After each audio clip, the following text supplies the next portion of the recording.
Man, what is happening, my YouTube family? Of course, it is your boy B New. I'm coming at you on this Friday, TGIF, and positive vibrations and blessings go out to everybody, man. I hope everybody had a great weekend, have a good weekend. Now, with all that being said, we got some Lakers talk to talk about.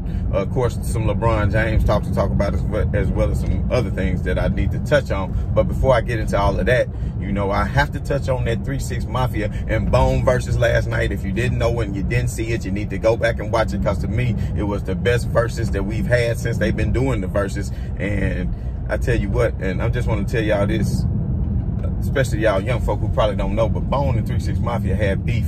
They've been having beef for years. You know, they supposedly had squashed this beef, but, you know, 3-6 had said Bone stole their style. A lot of people didn't think so, but if you remember the original 666 Mafia, when they had Skinny Pimp, Scan Man, Killer Clan, Kasi, Skinny Pimp, 211, you know, well, 211 wasn't 3-6, but Skinny Pimp, Player Fly, Lil Fly, whatever, you know, they did have such a similar style, and they even had a song back then, which I don't know why they didn't do the song last night, Roasting Bone. You know what I mean? They had a couple of songs that roasted Bone. Live by Your Rep. I don't know why they didn't do that. That would have been good. But I still don't know why they didn't do No Relationships, and I don't know why they didn't do Where's the Bud. Them two of my all-time favorites. But maybe it's because the passing of the Lord Infamous Scarecrow, which is, of course, DJ Paul brother. But they did bring out Juicy J brother, the great Project Pata, and I'm sorry, but I don't care anybody say it. I'm not trying to be biased, but come on, 8 Ball and MJG came out and rocked the stage. Young Buck came out and rocked the stage. Even Terrence Howard came out and did the Oscar-winning performance, Hard Out Here on a Pimp, and rocked the stage that Juicy J helped write and Paul produced. And of course, Scarface Al Capone. I know a lot of y'all probably don't know who that is, but man, much love, Scarface Al Capone. You know, M-Town been doing this for a mighty long time. You know, without 3-6 Mafia, without 8 Ball and MJG, there would be no Moneybagg Yo. It would be no Dolph. It would be no Gotti. You know, and it was a time where they looked at Tennessee and didn't know hip hop was in it. You understand what I'm saying? Ball and G had to go down to Houston with Suave House just to try to make some noise back in the day and get signed big time, because, you know, but I won't get into all that. I know, like, you know what I'm saying? I should make a whole nother separate video just about that, you know, because that is some interesting things. But, and I do have a great wealth of knowledge, especially coming up with them, and actually, you know, have been in the studio with one Gangsta Boo before. Understand what I'm saying? But a lot of things went sideways, but of course, you know, your boy did used to lay down a few little rhymes back in the day, you know what I'm saying? You might have seen it on some of my videos, but it's been a mighty long time. But, you know, they did get to fighting on the stage. That's because Busy Bone always got a lot to say, but it was so funny when Gangsta Boo told Busy Bone, man, you's a hater. You must ain't took your pills. And the way he threw that water, but Juicy J did get about his and come across the line and sprang on him. I don't know if it was almost set up or what, but I really don't think so, because Busy Bone, you know, he was just hot, man, you know, and that proved to me that they really lost. I mean, to me, Bone still didn't do all their best songs. They didn't do the Thuggish Ruggish Bone, you know what I'm saying? But that Bone and Biggie, that really pulled them through. But plus, they was doing songs that they were featured on. That's the difference. They was featured on Lil Jon's song. You see what I'm saying? They was featured on Chamillionaire song. So, and that's just one member of Bone featured on that song, whereas 3-6 Mafia, they was featuring people on their songs. That's the difference. That was their song that they featured people on, like Stay Fly, you know what I mean? Ryan Spinners, you know, when they let Lil Flip come out, that was their song, you know. But at the end of the day, Wiz, they brought out Wiz. I mean, it was good though. But anyway, I done spent far too long talking about that. So for those of you who skipped ahead of that because y'all didn't want to hear it and y'all want to straight talk about the Lakers, then hey, like to hear it, here it go. So as we all know, LeBron James missed the last game due to being testing positive for COVID, 2 out of 3 tests. And then of course he made a somewhat cryptic tweet of what everybody said. Now it's kind of funny, he made the cryptic tweet and said something is real fishy going on around here, and then the next day they said the test in Sacramento was a false positive. But before they were saying, well, he is asymptomatic, he has COVID but has no symptoms. Man, I don't know what it is, but all I know is them Clippers finna get their ass beat tonight. That's what I do know, because let me tell y'all something. Everybody who was talking all this ish, man, Everybody who was talking all this ish, man, let me tell y'all something. The Clippers, didn't they get their ass whooped by Sacramento the other night? But everybody want to talk crazy when the Lakers went triple overtime to Sacramento. Listen to me now.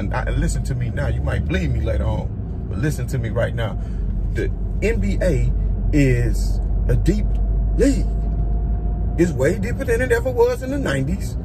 I'm not, and that's my era. But I can be honest and tell you, the talent is deeper. Any team can win on any given night. People say, Michael Jordan beat all these 60-win teams. How the hell you think the teams in the playoffs had 60 wins? How you got different teams in the playoffs all with 60 wins? Because they beating up on the opponent. It's top heavy. Your 1 and 2 seeds all had 60 wins. Sometimes your 3 seeds. I'm not finna get into all that, man. We're not gonna talk about these smooth brain people who be saying, oh, LeBron didn't make the playoffs the first 2 years and Jordan did and this and that. But look at Jordan's record when he made the playoffs. Y'all won 36 games, fam. How far are you below 500 to make the playoffs? Just to get swept and act like it's an accomplishment, man. Put stuff into perspective. Put one wrinkle on your brain. Put one wrinkle on your brain and you might have a brain cell or two. But anyway, LeBron James will be back tonight against the Slippers. I should say Slippers because they slipping in them standings. They are slipping down in the standings. And look at the Lakers record. Lo and behold, everybody, this is the thing about it. What's Milwaukee record? Somebody tell me, what's Milwaukee record? 12 and 9 or something like that? Y'all the defending champions. You got all your pieces. The Lakers got 12, 11 new players. They said they was going to get out the gate slow. What I say in the first game? They going to get out the gate slow. I said they was going to get out the gate slow. And they did, just like they did with Miami. And they got out they wouldn't be as slow had LeBron James not missed them games. You think they would have lost them to the OKC? Huh? You think they would have gave up some of them games? They record to be probably down, instead of, what, 12 and 11, they'll be down 15 and 8. 16 and 7, or whatever. My math probably wrong, man. It's early in the morning, plus I'm upset. But y'all know what I'm talking about. Y'all know what I'm talking about. So like I'm telling y'all, man, no need to worry. Everybody saying, you see Golden State, everybody, oh, Golden State, Stephen A. Smith, oh, Golden State. Man, as soon as somebody start doing something, see, that's what's wrong with society nowadays. People so quick to jump on, they just jump quick to anything that's going on with a narrative. You understand what I'm saying? Like, oh, listen, and I've been saying it ain't how you start, it's how you finish. So you telling me a healthy AD, a healthy Westbrook, and a healthy LeBron James, you would take Golden State over that? I don't even give a damn if they got Clay. If AD playing phenomenally on the defensive end of the ball. My bad, y'all. I thought I got thrown into a crazy throwback version of the Twilight Zone. But anyway, like I was saying, the Lakers gonna be just fine. You understand what I'm saying? Do you actually think, listen, they're gonna catch up to Dallas. They're gonna have that 4th spot. They may even catch Utah. And who's to say, you know, Phoenix and Golden State are playing phenomenally. But guess what? You never know what could happen during the season to slow another team down. Teams gonna have injuries. Teams are gonna rest players. Other teams are gonna go on runs and win a lot of games. You know, that Phoenix is capable of going on a losing streak, even if it's 2 or 3 games. You understand what I'm saying? So at the end of the day, stop worrying about the Lakers. And then another thing I want to touch on is, speaking of stop worrying about the Lakers, is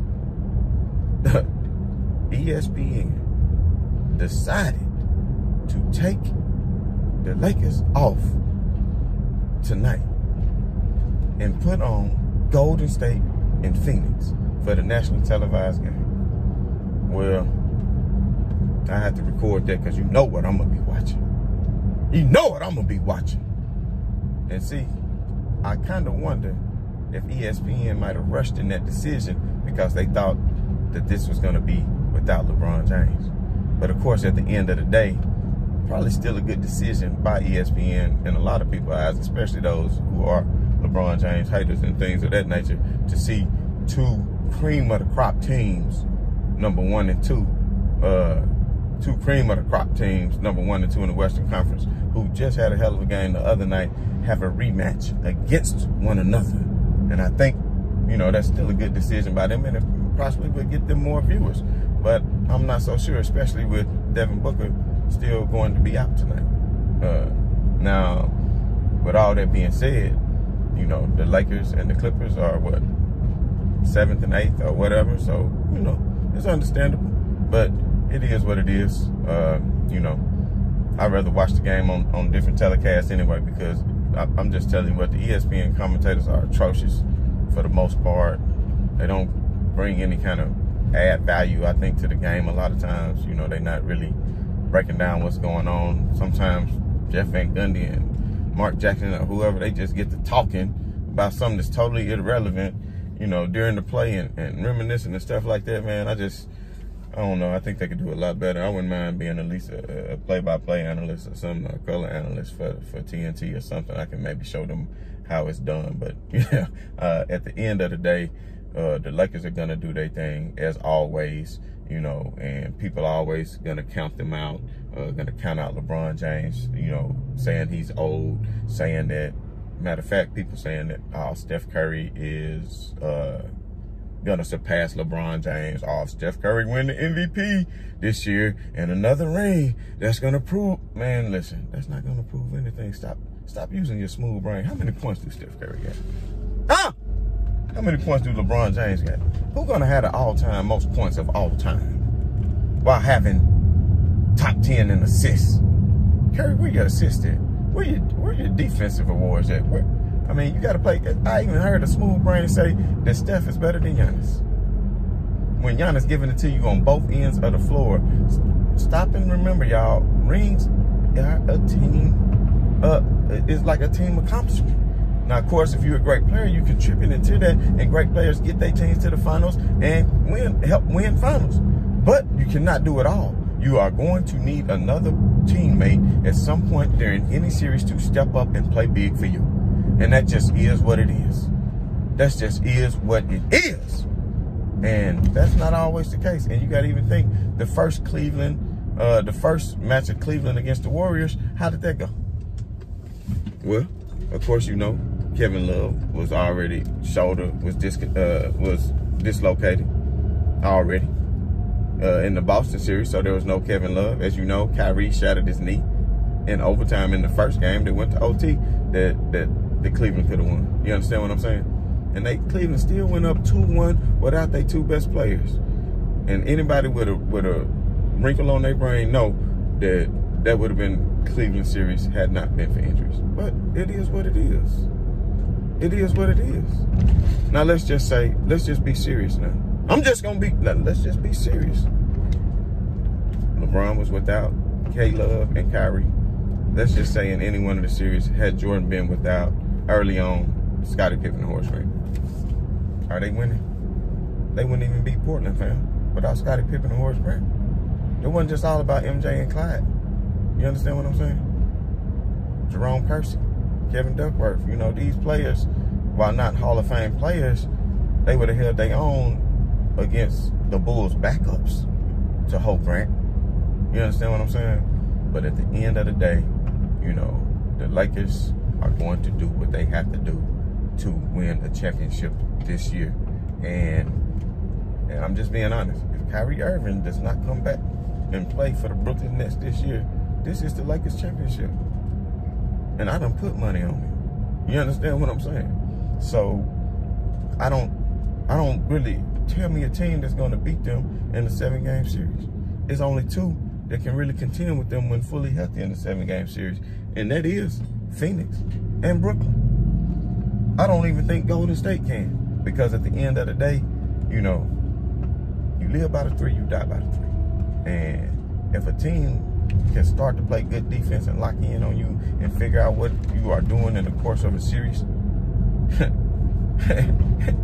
hey, I know Steph Curry a bad man, but you even see what they did to him the other night. What was his field goal percentage when Phoenix beat that ass?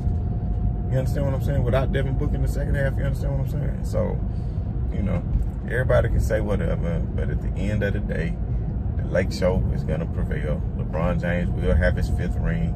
AD going to get his stuff together. And we all know that this is going to be right on to the real. And much love to the haters. because it's Friday, y'all. I'm about to enjoy myself. Hope everybody enjoy themselves too. And we will have post-game analysis of the game tonight or tomorrow after the Lakers beat the Slippers' ass. So, again, once again, right on to the real. Much love to the haters, man. I'm about.